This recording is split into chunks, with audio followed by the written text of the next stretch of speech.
desfaleci na cama. Eu desfaleci antes deles colocar esse sulfato ferroso. Sim. E o Senhor me deu uma visão que eu estava indo para a casa do Pai. Eita. Os pastos eram verdes, como se fosse uma fazenda. As janelas abertas.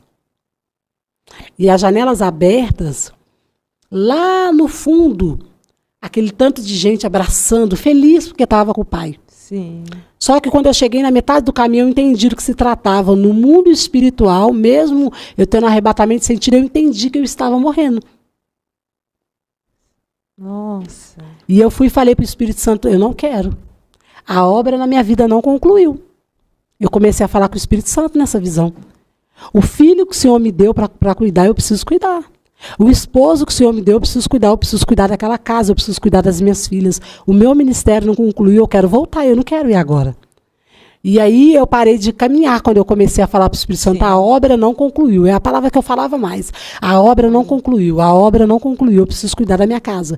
Quando isso aconteceu, eu voltei, estavam colocando um acesso na minha veia. Com os fatos ferrosos, as minhas mãos eram de quem já tinha morrido há mais de 2 dias. Branca, né? A minha coordenadora do ciclo de oração estava lá chorando em cima de mim.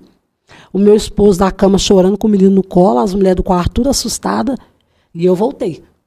Eu abri o olho e falei, ai, graças a Deus, mesmo que eu estou capengando, eu estou aqui. Aí eu comecei eu mesmo a lutar. Eu falei, mesmo sem fome, eu vou comer.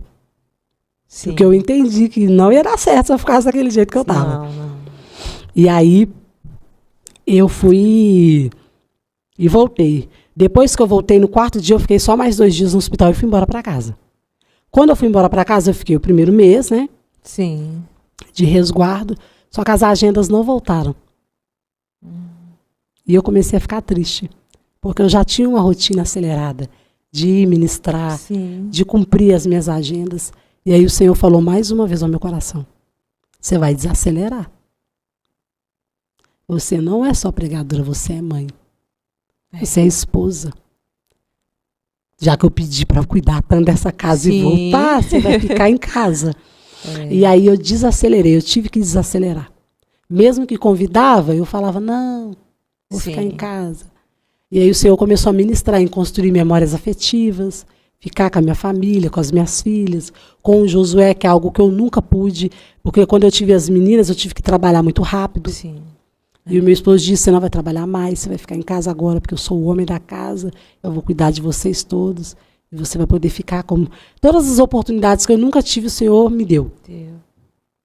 E aí eu voltei, quando eu voltei com uma outra mentalidade, porque eu entendi que eu estava morrendo.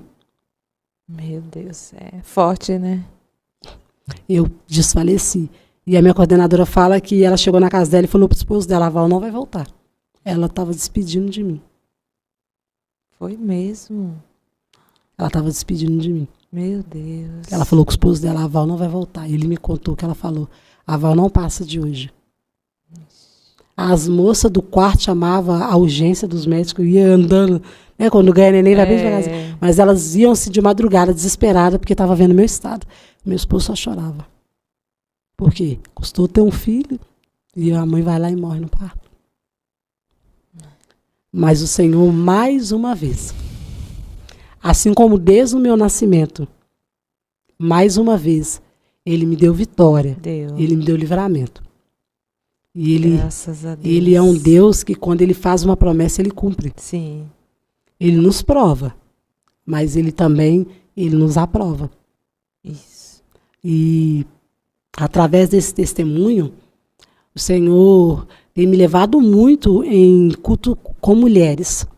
Assim, o Senhor me usa muito para falar com mulheres. Com mulheres, né? Porque a questão da autoestima, Sim.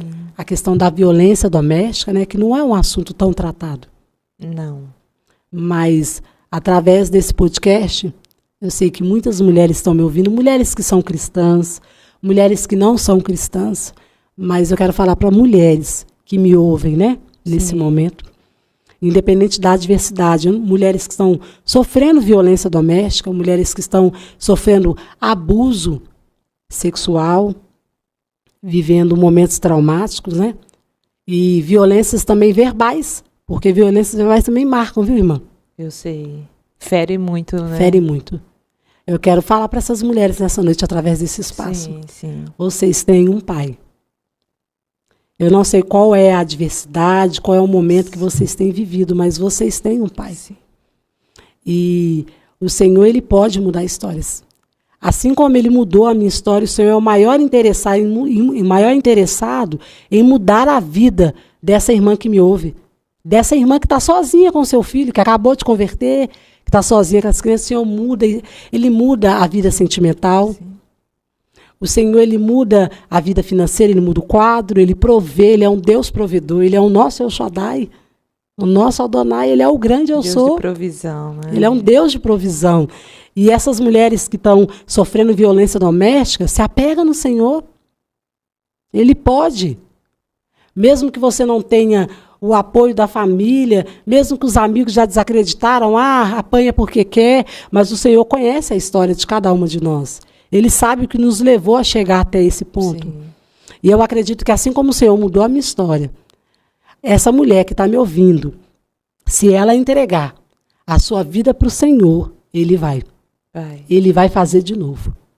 Porque aquela menina que na infância era conhecida como a menina do ouvido podre, na adolescência, a menina que bebia, desobediente, rebelde, que pinchava, andava no meio dos drogados, que quando se tornou mãe foi abandonada aos 21 anos, depois foi espancada com 18 queixas Maria da Penha, depois a mulher que era conhecida como a guerreira que cria as filhas sozinha, hoje é reconhecida como uma esposa, mãe, serva do Senhor.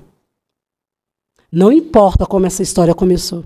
A Bíblia fala que é melhor o fim das coisas do que o começo delas. Sim. E eu acredito que o Senhor ainda tem muito mais. Tem. Não só sobre a minha vida, mas sobre a vida daqueles que são fiel, que obedecem à sua palavra. Sim. E esse é o meu testemunho. Glória a Deus. Esse é o testemunho que Deus me deu. Testemunho muito forte, né? Verdade. É uma história de vida, assim, É história né? de vida. E você foi curada, né? Eu fui curada. Curada e você curou também, né? Como Eu seu curei. esposo, né? É. Glória a Deus. Hoje eu tenho um lar, eu tenho uma filha que vai fazer 16 anos, que para ir na Uma padaria família me linda, pede. né? Que para ir na padaria me pede. Que para ir numa festa de 15 anos quer que eu vou com ela. Que não faz questão de estar sozinho, de aprontar Sim. escondido. Que tem referência à palavra, que leem a Bíblia, me perguntam as coisas. Que são minhas amigas em campanha de oração. Enquanto eu estou aqui, elas estão lá. A gente fizemos campanha de oração. Que bênção. Que quando eu saio para ministrar, se preocupam, sabe? De Sim. ir junto, de ir para a igreja. Hoje o Senhor me deu uma família. Uma família linda e abençoada. Uma família abençoada e curada, porque as meninas também são curadas. Sim. Ela viveu com você, Viveram né? Durante tudo a dificuldade. e não tem trauma nenhum, graças a Deus. Graças a Deus. É